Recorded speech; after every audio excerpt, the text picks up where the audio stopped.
ಮತ ಎಣಿಕೆ ಪ್ರಕ್ರಿಯೆ ಆಗುತ್ತೆ. ಆದ್ರೆ ನೋಡಿ, ಬೆಂಗಳೂರು ದಕ್ಷಿಣದಲ್ಲಿ ಅಂಚೆ ಮತಗಳ ಎಣಿಕೆಯಲ್ಲಿ ಬಿಜೆಪಿ ಆರಂಭಿಕ ಮುನ್ನಡೆಯನ್ನು ಪಡಿತಾ ಇದೆ. ಶಿವಮೊಗ್ಗ, ಬೆಂಗಳೂರು ಉತ್ತರದಲ್ಲಿ ಬಿಜೆಪಿ ಆರಂಭಿಕ ಮುನ್ನಡೆಯನ್ನು ಪಡಿತಾ ಇದೆ. ಅಂಚೆ ಮತಗಳ ಎಣಿಕೆ, ಅಂಚೆ ಮತಗಳಲ್ಲಿ ಬಿಜೆಪಿ ಲೀಡ್ ಅನ್ನು ಪಡಿತಾ ಇದೆ. ಮೈಸೂರಿನಲ್ಲಿ ಯದುವೀರ್ ಆರಂಭಿಕ ಮುನ್ನಡೆಯನ್ನು ಪಡಿತಿದ್ದಾರೆ. ಮೈಸೂರಿನಲ್ಲಿ ಯದುವೀರ್ ಆರಂಭಿಕ ಮುನ್ನಡೆಯನ್ನು ಪಡಿತಿದ್ದಾರೆ. ಒಟ್ಟಾರೆ ರಾಜ್ಯದ ಬೇರೆ ಬೇರೆ ಕ್ಷೇತ್ರಗಳಲ್ಲಿ ಆರಂಭಿಕವಾಗಿ ಬಿಜೆಪಿ ಶುಭಾರಂಭವನ್ನ ಮಾಡ್ತಾ ಇದೆ. ಬೆಂಗಳೂರು ದಕ್ಷಿಣದಲ್ಲಿ ಬಿಜೆಪಿ ಆರಂಭಿಕ ಮುನ್ನಡೆಯನ್ನು ಪಡಿತಾ ಇದೆ. ಶಿವಮೊಗ್ಗದಲ್ಲೂ ಬಿಜೆಪಿ ಆರಂಭಿಕ ಮುನ್ನಡೆಯನ್ನು ಪಡೆದಿದೆ. ಬೆಂಗಳೂರು ಉತ್ತರ ಒನ್ಸ್ ಅಗೈನ್ ಆರಂಭಿಕವಾಗಿ ಬಿಜೆಪಿ ಲೀಡ್ ಅನ್ನು ಪಡಿತಾ ಇದೆ. ಧಾರವಾಡದಲ್ಲಿ ಪ್ರಹ್ಲಾದ್ ಜೋಶಿ ಮುನ್ನಡೆಯನ್ನ ಈ ಕ್ಷಣಕ್ಕೆ ಗಳಿಸಿಕೊಂಡಿದ್ದಾರೆ ಅಂಚೆ ಮತಗಳ ಲೆಕ್ಕಾಚಾರದಲ್ಲಿ. ಮೈಸೂರಿನಲ್ಲಿ ಯದುವೀರ್ ಒಡೆಯರ್ ಆರಂಭಿಕ ಮುನ್ನಡೆಯನ್ನ ಪಡಿತಿದ್ದಾರೆ. ಸೊ ಅಂಚೆ ಮತಗಳ ಎಣಿಕೆ ಪ್ರಕ್ರಿಯೆ ಈಗಾಗಲೇ ಆರಂಭ ಆಗಿದೆ. ನೋಡಿ, ಉತ್ತರ ಕನ್ನಡದಲ್ಲೂ ಬಿಜೆಪಿ, ದಾವಣಗೆರೆಯಲ್ಲೂ ಬಿಜೆಪಿ.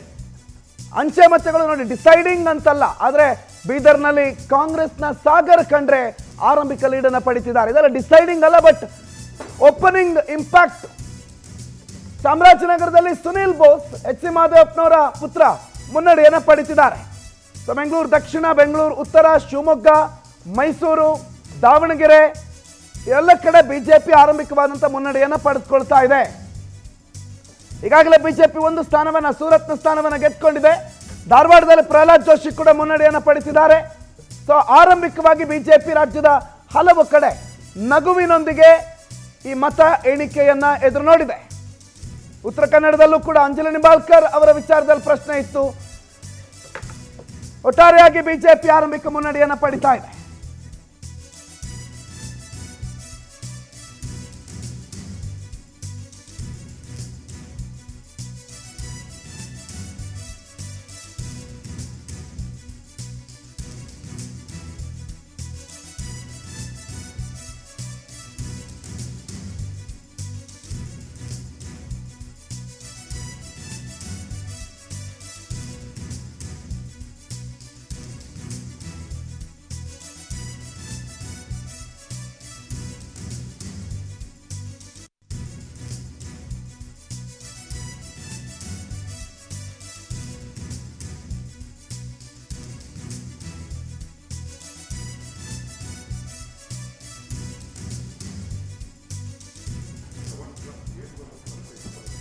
ಬಿಜೆಪಿ ಆರಂಭಿಕ ಮುನ್ನಡೆಯನ್ನ ಪಡ್ಕೊಳ್ತಾ ಇದೆ. ದೃಶ್ಯಗಳಲ್ಲಿ ಗಮನಿಸ್ತಾ ಇದ್ವಿ.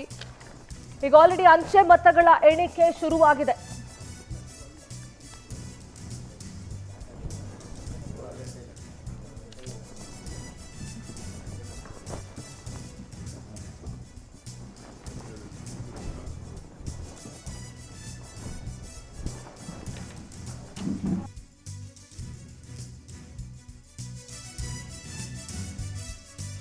ಲೋಕಸಭಾ ಎಲೆಕ್ಷನ್ನ ಮತ ಎಣಿಕೆ ಪ್ರಕ್ರಿಯೆ ಶುರುವಾಗಿದೆ. ಮೊದಲಿಗೆ ಅಂಚೆ ಮತಗಳ ಎಣಿಕೆ ಕಾರ್ಯ ಆರಂಭ ಆಗುತ್ತೆ, ಬಳಿಕ ಇವಿಎಂ ಮತಗಳ ಎಣಿಕೆ ಕಾರ್ಯ ಆರಂಭ ಆಗುತ್ತೆ. ದೇಶದ 543 ಕ್ಷೇತ್ರ, ಕರ್ನಾಟಕದ 28 ಕ್ಷೇತ್ರಗಳ ಫಲಿತಾಂಶ ಇವತ್ತು ಹೊರಬೀಳುತ್ತೆ. ಪವರ್ ಟಿವಿಯಲ್ಲಿ ರಿಸಲ್ಟ್ನ ಕ್ಷಣ ಕ್ಷಣದ ಮಾಹಿತಿಯನ್ನ ನಿಮಗೆ ನೀಡ್ತಾ ಹೋಗ್ತೀವಿ.